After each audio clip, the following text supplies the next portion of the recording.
Դեմքինի անվան ցեղասպանության կանխարգելման ինստիտուտը բաց նամակով դիմել է ԱՄՆ նախագահ Դոնալդ Թրամփին, հորդորելով ամեն ինչ անել, որ Բաքվի բանտերում պահվող հայ գերիներն ազատ արձակվեն։ Այս մասին հայտարարություն է տարածել ինստիտուտը, շեշտելով, որ հայ պատանները փաստացի լքված են արտաքին աշխարհի կողմից այն դեպքում, երբ նրանք գտնվում են մի պետությունում, որը վերջին 5 տարվա ընթացքում 3 ցեղասպան պատերազմ է մղել հայերի դեմ։ Նրանց ազատ արձակումը մեծ հումանիտար եւ աշխարհաքաղաքական հաղթանակ կլինի նախագահ Թրամփի համար եւ Կամրապնդի Հարավային Կովկասում ու Մերձավոր Արևելքում տևական խաղաղությունը հաստատելու նրա ջանքերը ասված է բաց նամակում։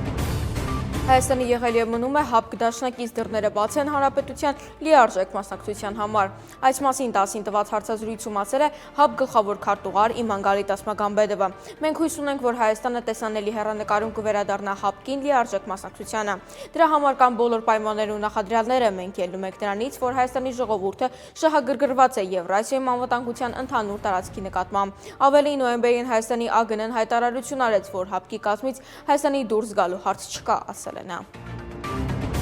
Վթարը տեղի ունեցել Արարատի մարզի ներքին Դվին գյուղում, կանտուժացներ տեղեկությունը հայտնում է ՆԳՆ մամուլի ծառայությունը։ Դեկտեմբերի 18-ին ժամը 20:03-ին Արարատի մարզային փրկարարական վարչության ճգնաժամային կառավարման կենտրոնահազանգ է ստացվել, որ ներքին Դվին գյուղի դպրոցի մոտակայքում տեղի է ունեցել ՃՏՊ վարորդն արգելափակված, ասված է ՆԳՆ հաղորդագրությունում, պարզվել է, որ ներքին Դվին գյուղի Արշակունյաց փողոցում բազմակնիշի ավտոմեքենան բախվել է կայանված բազմակնիշի ավտոբուսին։